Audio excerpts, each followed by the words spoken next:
Hi, I'm Derek Jensen. This is Resistance Radio on the Progressive Radio Network. My guest today is Jonathan R. Latham, Ph.D. He's co-founder and executive director of the Bioscience Resource Project and the editor of Independent Science News. Dr. Latham is also the director of the Poison Papers Project, which publicizes documents of the chemical industry and its regulators. Dr. Latham holds a master's degree in crop genetics and a Ph.D. in virology. He was subsequently a postdoctoral research associate in the Department of Genetics, University of Wisconsin-Madison. He's published scientific papers in disciplines as diverse as plant ecology, plant virology, genetics, and genetic engineering. Dr. Latham talks frequently at international events and scientific and regulatory conferences on the research conducted by the project.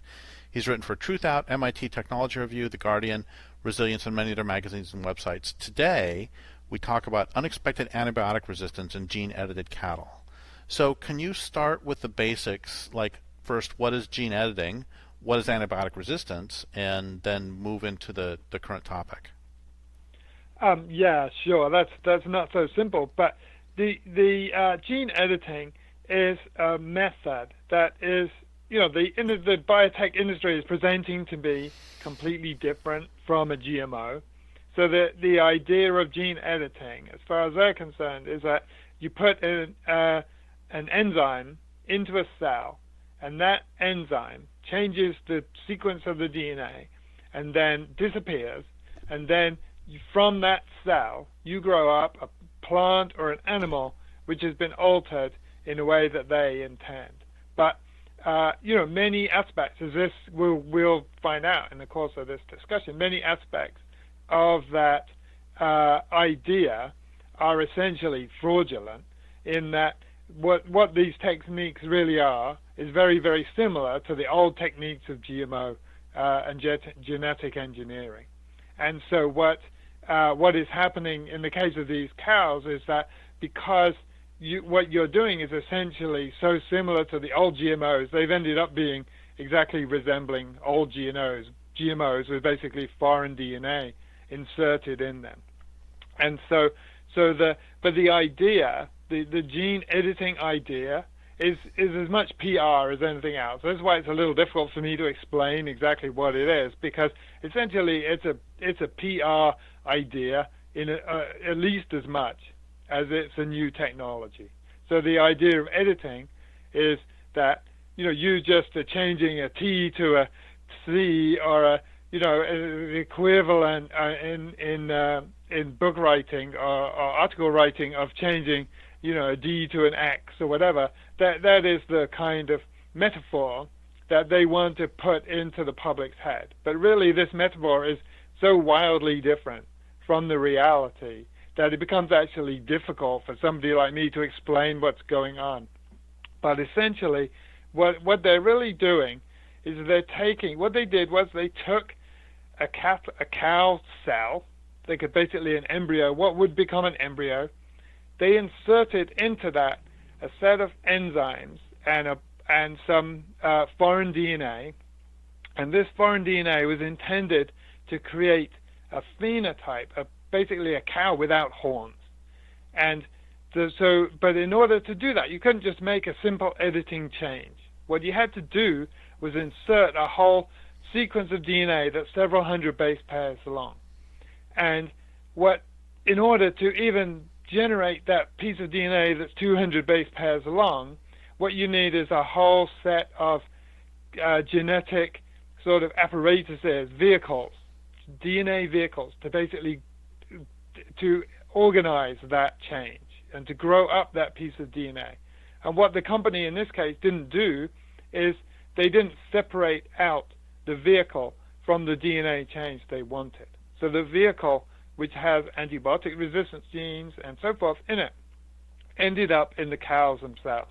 So they used a kind of Frankensteinian method of basically electrocuting the cells, that they were the cell that basically the embryo cell. They took an embryo cell from a cow. They used this kind of electrical kind of electrification method to basically introduce that the DNA, and then they grow up the cell. They basically reimplant that cell into another cow, and they have it grow up, and they hope to develop their gene-edited animals from that. So how is this different than regular style genetic modification? That's a great question because the answer is not very much, right? Basically hardly at all. So what they've done is they've introduced this new technology, or what they're calling a new technology, which is quote unquote gene editing, which is in principle gene editing. If it was really a thing, if there really was a thing called gene editing, it would be very, very different from from genetic modification, which is basically using a gene gun or using a bacterium to shoot in foreign DNA taken from another organism, from a bacterium, from a fish, from a fungus, for example, or another plant species or another animal species. And genetic modification is when you add that, and then you grow up the resulting organisms, and you find one that has the property that you want. So it kills insects or resists fungi or resists viruses. So that is the sort of the big picture idea behind genetic modification. And in this case, even though they're calling it gene editing, they've essentially done the exact same thing, right? So the bottom line answer, the very simple answer to your question is there's no difference. But the whole presentation of the biotech industry is that this is completely different and it doesn't require regulation. I guess we kind of get to the point there with that last phrase, don't we? With it doesn't require regulation. Mm-hmm. Yeah. This is a big deal for them. Yeah. They would like to basically be able to do their work unhindered, and they see regulation as a huge obstacle to what they want to do. Yeah. And from the perspective of those who are doing this, one of the claims they make, and correct me if I'm wrong, is, as you say in your article, gene editing is seen by many as the ultimate in precision breeding. So they would argue that there's that essentially this is just taking, old school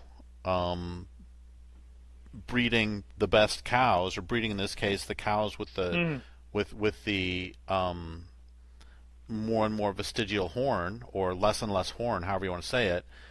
This would just be seen as sort of speeding up that process. Is that correct? Well, they are part of a, there's so much PR in all this.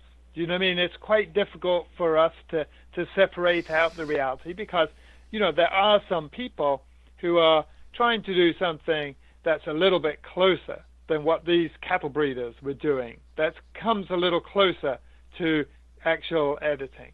And then there are people like these cattle editors who basically have ended up doing genetic modification. And so there is I've gone and forgotten precisely your question, but there's a variety of different people who are trying to do slightly different things, but they're all trying to do it under the rubric of this gene editing thing, which doesn't require regulation. That is their spiel. So when this paper was originally published, so these cows were made several years ago, and they published their paper, and they basically claimed there was no extraneous DNA, that they'd really done a gene editing type change to these animals. And what's now coming out is that FDA has gone in, for reasons that are kind of interesting to discuss, gone and taken their DNA and sequenced it and found out really that what they did was not very similar to gene editing. It's something really quite different. So the FDA has basically undermined the whole lack of regulation rationale behind this, because what they're exposing is really genetic modification under a different name.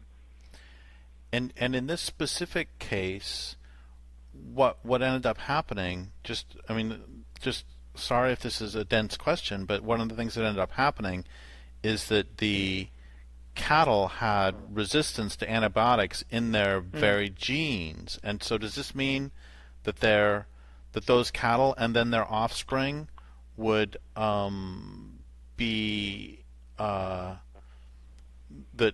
bacteria? So what would happen if they get sick and then you try to give them antibiotics to make it so they're not sick?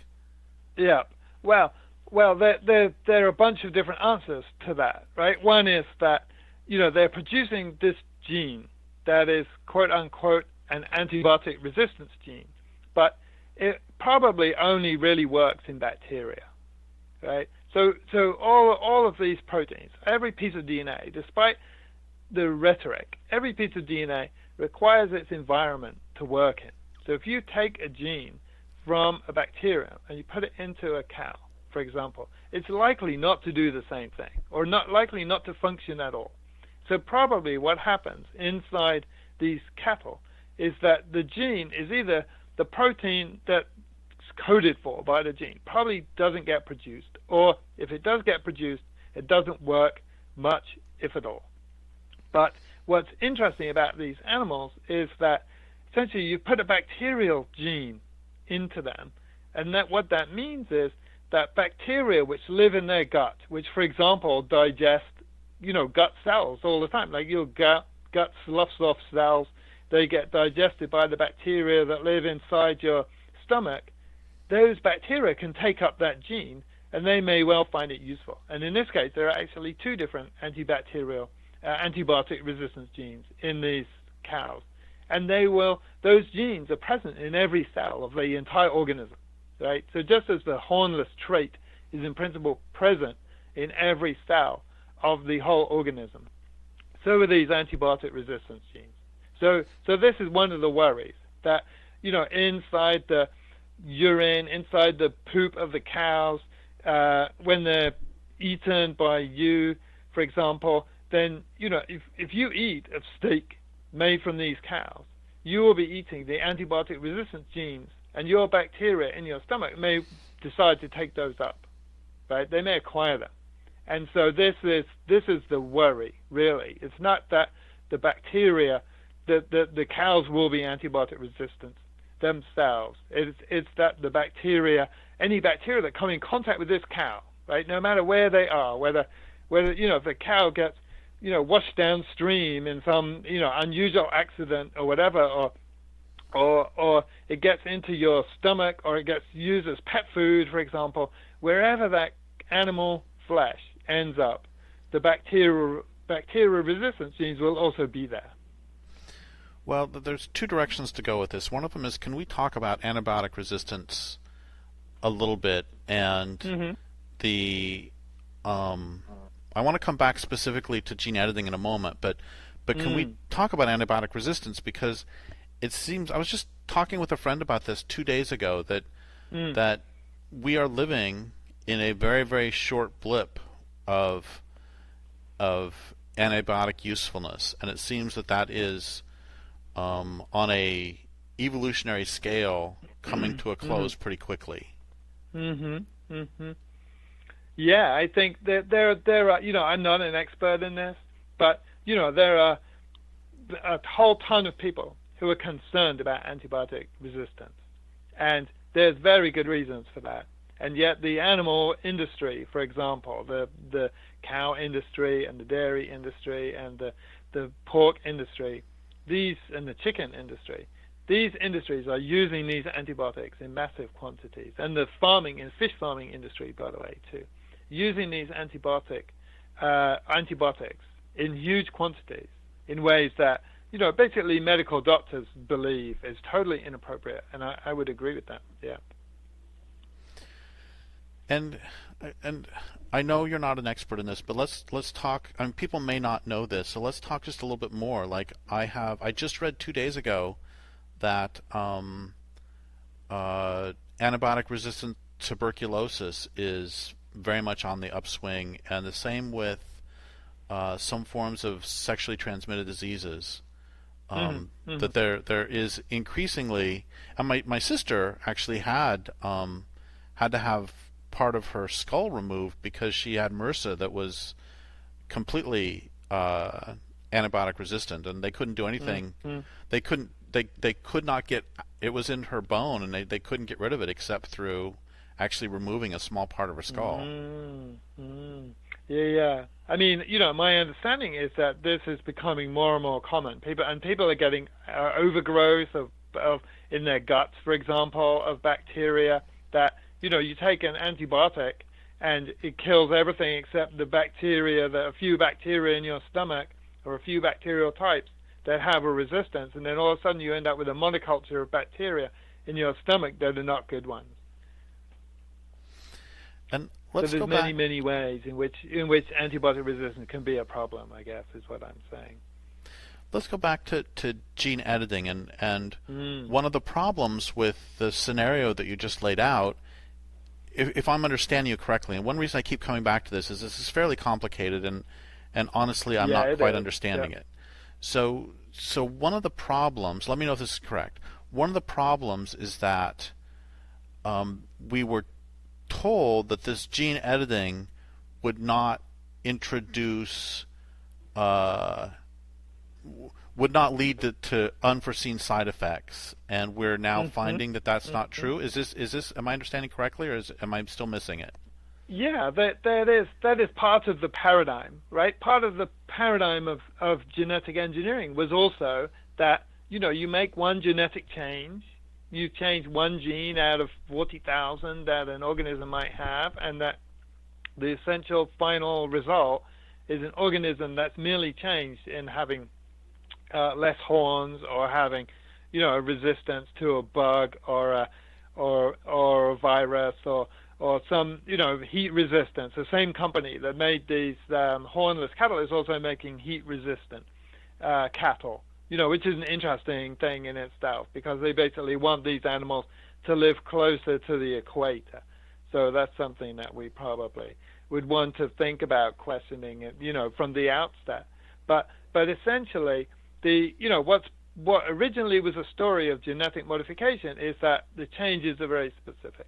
What is still the story of gene editing is that the changes that will be made will be very specific. You'll be able, if you want cows without horns, you can have cows without horns, and there will be no other alteration to them. But that paradigm is basically that is essentially not supported by science. There's a whole bunch of organisms that have been edited, more or less accurately, so far as we know, that then turn out to have unanticipated properties. Like there's one that had less vertebrae than it was expected to. So this company made a new animal, and they wanted it to have a specific change, and it ends up having these developmental abnormalities. So this kind of thing is I would say, is to be expected, right? Because essentially, changing an organism is kind of like changing the economy, or changing the internet, or changing something on your computer, right? There's a very, very complex system.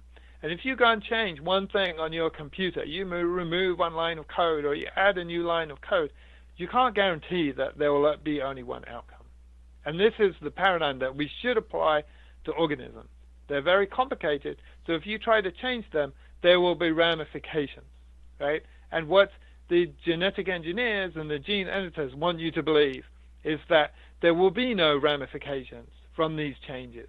But there's a totally different mindset, biological life mindset, between people who think you can just change one thing and that will be the end of the matter, versus people, and I would be in that camp, who think that you can't just change one thing, right? And it's very simple to understand why you can't just change one thing. Imagine that you succeeded in making a totally accurate and totally specific change in the DNA of an organism so that you just added one gene. Well, if you add one gene, that gene also has to produce RNA, and it also has to produce a protein, and that protein is probably an enzyme that does various things inside the cell. It uses metabolites. It creates other metabolites. All of a sudden, you can perfectly well see that that's not adding the gene and adding the protein and adding the RNA is not just one change, even within that limited sense of what a change is. But you can also easily imagine that the depletion of metabolites and the accumulation of other metabolites in other places will also have ramifications on the functioning of that organism. And that's presumably what's going on in the case of these animals with the wrong number of vertebrae and so forth. That these little changes, what you think of very subtle and uninteresting or unimportant changes end up ramifying across the organism. In the same way that if you change a line in your computer, you may find that next time you turn on your computer, it doesn't even work at all, even though you just changed something in your Word program. This is what can happen with organisms, and there's no big surprise about this. This is just about complex systems.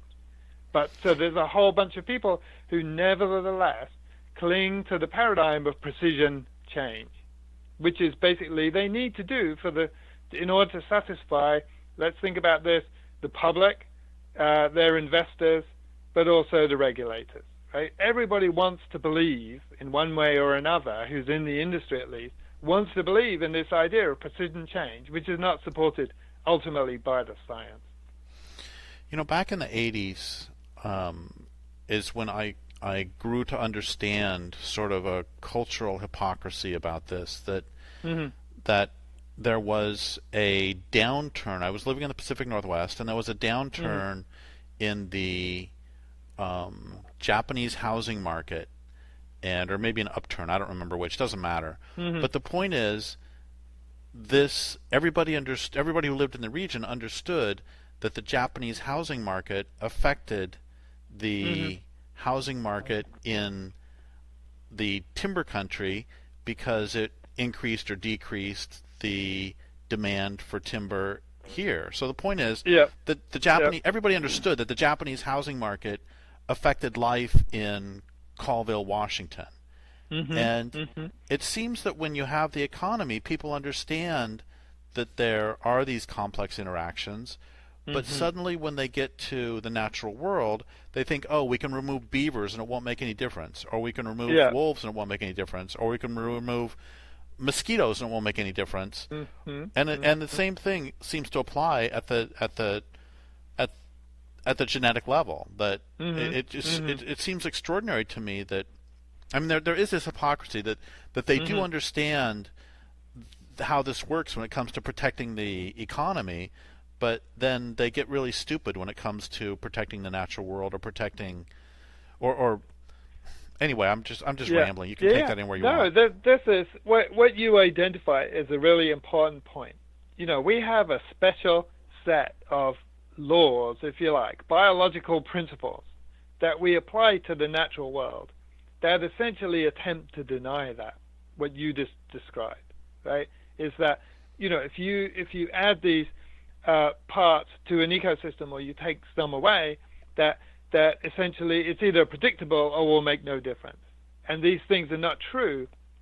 And actually, one day I'm hoping you'll interview me about a book that I'm writing, which is kind of about this, which is basically that if you, what we're speaking about here in many ways is genetic determinism, right? It's basically the idea that if I've gene edited a cow, I've basically made a gene edited cow with, extra horns or no horns, right? And that you can just guarantee that will happen.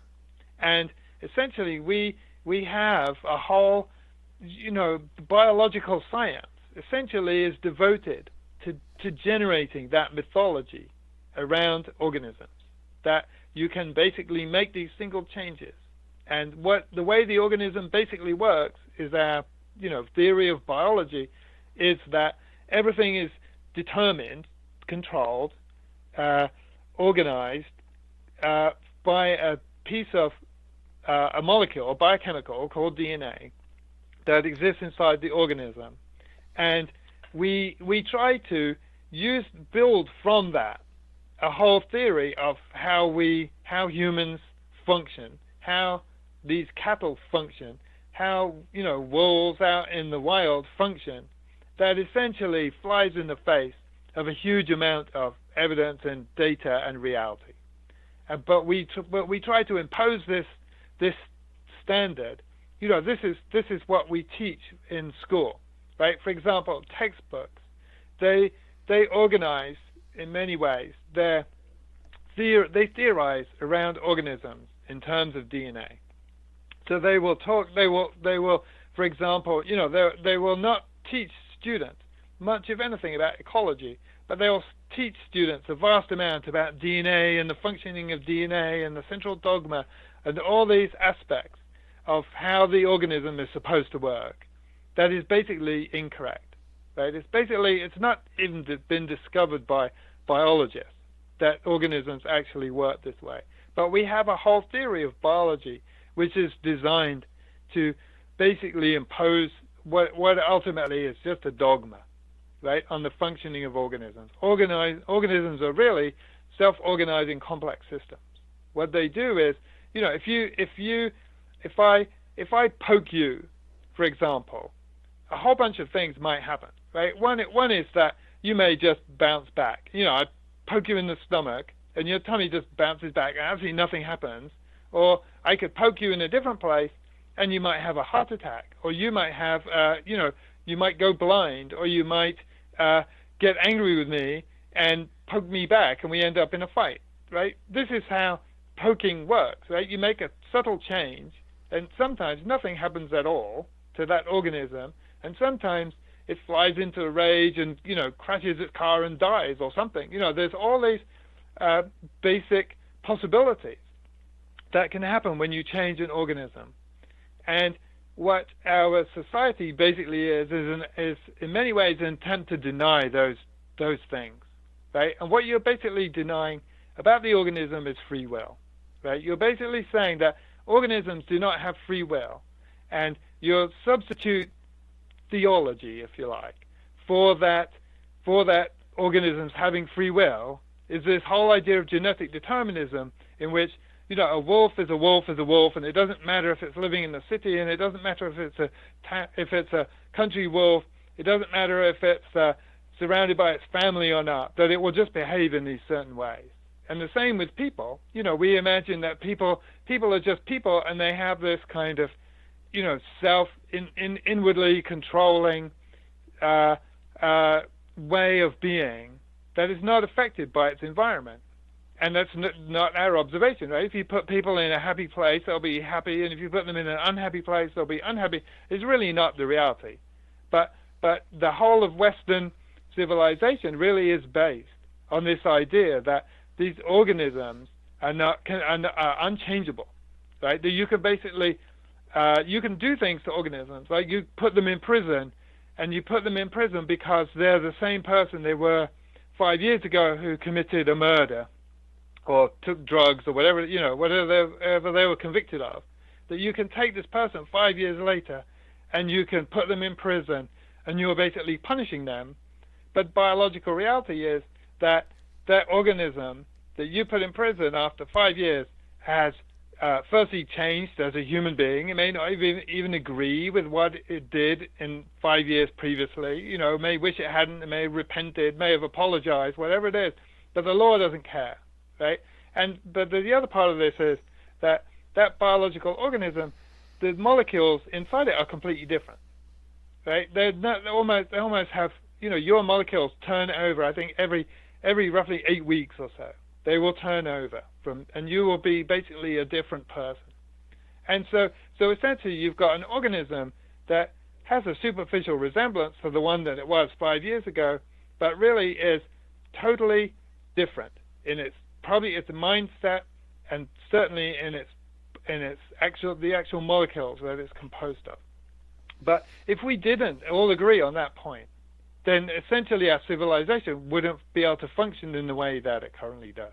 So we have to agree on this, and the biological formulation of all this is genetic determinism. And that's the mythology that these biotechnology enthusiasts are basically, they've bought that hook, line, and sinker. Well, I'm thinking what you've said about you can go in and modify something, or the poke may lead to nothing, or it may lead to catastrophe, or it is highly unpredictable in some ways. And I'm thinking about one could go in, presumably, and alter some gene and have no effect. It could have an expected effect, or it could have an unexpected effect. And I keep thinking about what Paul Ehrlich has said about biodiversity crash, and he compares driving creatures extinct to popping rivets on a plane. And one rivet may pop off and it's no big deal, 5 rivets may pop off, but if there's 100, at some point there will be a rivet that will pop off that will cause the wing to fail. And it seems that it's like you said about changing lines of code. It's very possible you change a line of code and it makes absolutely no difference to your computer. It's possible that it does exactly what you wanted, nothing else. It's also very possible that it has some catastrophic effect. It's the same with this, that it seems it is I'm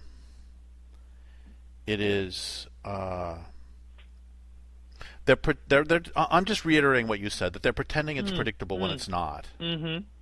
Yeah. I mean, this is such an important idea of our civilization, and so we have, what ends up happening is that, if we want to escape from this genetic determinist way of thinking, we have to, basically think about the economy or think about the computer in a very realistic way. And the way this works out in practice is that, instead of our brains engaging with how the economy works or how a computer works, we just run tests, we run models, we run all these kind of computer programs and stuff to try to understand what is the implication of the change that we've made or that we might want to make.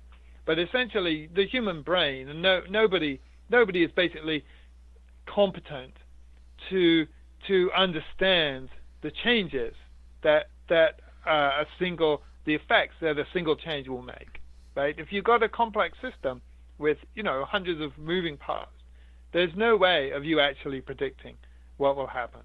So what the biologists basically have to do is attempt to pretend that they really understand, and fundamentally they don't. Well, that reminds me of David Ehrenfeld's line about the world is not only more complex than we think, it's more complex than we're capable of thinking. Yeah, and that goes for climate change modeling, that goes for all kinds of stuff. Yeah. Oh, it goes for everything.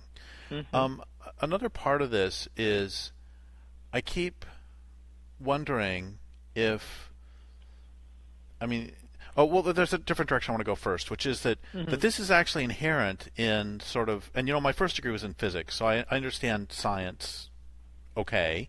And the scientific method, or much of what I was taught, is that you take some idea, you have an idea, and so what you do is you move this idea into a laboratory where you can eliminate all variables but one, and then you test your hypothesis based on one cause leading to one effect, and then you take that experiment, say it's successful, and yes, my theory works, and then you go back and reapply that to the larger world. And that is certainly useful for some applications, but it seems that inherently it has the problem that you're talking about today of, by definition, eliminating context from your entire, sorry to use a big word here, but your entire epistemology, how you determine whether something is true. You've removed context by definition by putting it into a laboratory and then generalizing back out. Does that make sense? Yeah. So what happens when biologists, bring their organism into the lab and they simplify the environment and they simplify the food that it's given and so on and so forth, is that they they do their experiment and they think they discovered how the thing works, but what and then they don't usually bother to take it back out into the environment and see whether that's still really true or not, because essentially the thesis, their genetic determinist thesis of this is how a frog works or whatever, is so it's so wrong that if they were to take it out into the environment, they would find that it probably doesn't work in the way they thought it did, right? But they're really not interested. They don't even want to know, right? If you start changing all these multiple parameters and stuff, they become angry and confused, and essentially, you're bucking the system, right, to disavow this genetic determinist idea. But if you take organisms inside all the time and you simplify their environment and you simplify their food and you simplify, their social relations and so forth, it enables you to create the illusion and maintain the illusion, not disturb the illusion that this is really how these organisms work.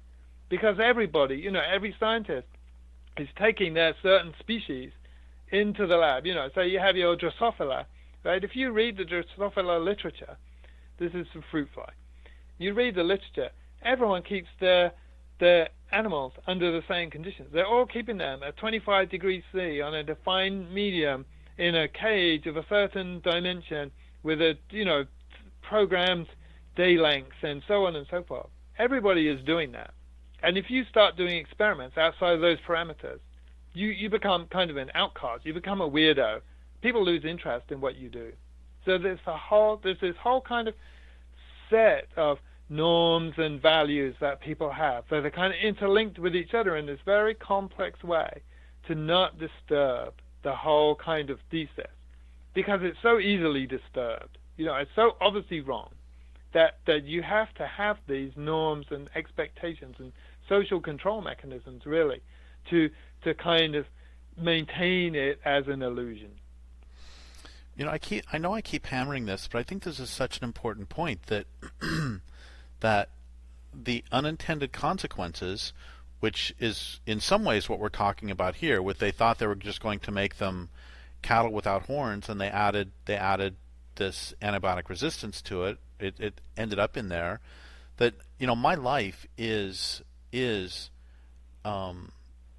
series. That's true for all of us. My life is a series of unintended consequences, and one great example is that I have Crohn's disease, and they don't know what causes Crohn's disease, but one of the serious contenders for a thesis is that it has to do with increased hygiene, that increased hygiene has made it so humans who evolved with various intestinal parasites now have fewer whipworms and hookworms. And one of the things that whipworms do, which is pretty cool, is they attach to your gut and then they modulate your immune system. And one of the theories is that people with Crohn's disease have a hyperactive immune system, and if I had a whipworm infestation, and I've taken whipworms under the guidance of my gastroenterologist, and they've seemed to really help. Anyway, the point is that the whipworms modulate your immune system. And that's just one example of how hygiene, which you would think in general is a great idea, sure, let's increase hygiene because nobody really wants intestinal parasites, and I'm not being sarcastic at all, but one side effect is that some certain percentage of the population, let's presume this thesis is true about the cause of Crohn's, some certain percentage of the population is going to end up with this other disease because of it, because you're messing with evolution. I mean, this is another aspect of this thesis is that your immune system in general relies on the existence of bacteria in your gut to develop, right? So this is a variation of your whipworm thesis. There's absolutely, totally this kind of, there's no barrier to the organism, right? This is about interdependence and interconnectedness and so forth that we're, spend all our time attempting to deny, right? That these whipworms, they are benefiting themselves, but also your body has learned to rely on them, for example, to do what it needs to do. And so you've got all these organisms, and when you try to understand this thesis about how organisms are genetically determined, this is one of the reasons why this is such an important thesis, right? And why I want to argue that is one of the basic elements of Western civilization, is that there is no boundary to an organism. Right? If you try to identify where that is, right? Do you end at your skin, or do you end at your hair, or do you end at your gut, or do you end at the bacteria that live on your gut, or do you end at the organisms in your family, the people that you socialize with, or the people that you reproduce with, or whatever, or the people whose ideas that you share, for example, to put this on a mental level, to imagine that there are isolated organisms is a very, very complex illusion, and one that is so important to the way we live today.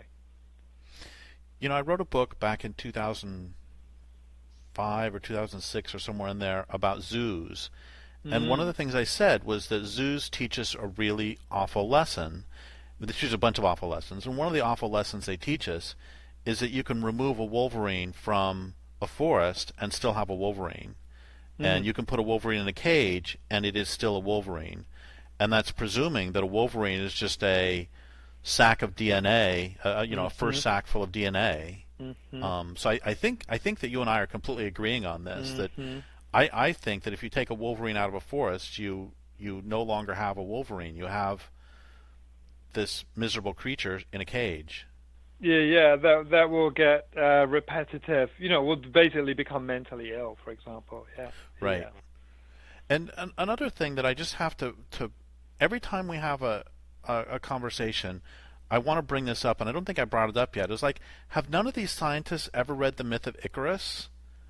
And did they never see The Sorcerer's Apprentice when they were kids? I mean, I personally haven't read The Sorcerer's Apprentice. So there's possibly plenty of people who haven't. But okay, the plot of The Sorcerer's Apprentice, very briefly, is that the sorcerer goes away and he leaves his apprentice in charge of the workshop. Yeah. And the apprentice knows just enough magic to be able to dabble and basically cause trouble. And causes terrible trouble because he thinks that he can, just make the brooms work on their own and the brooms carry in water, but he doesn't know how to control any of this stuff and ends up having all sorts of unseen ramifications that basically trashes the place. Yeah. Well,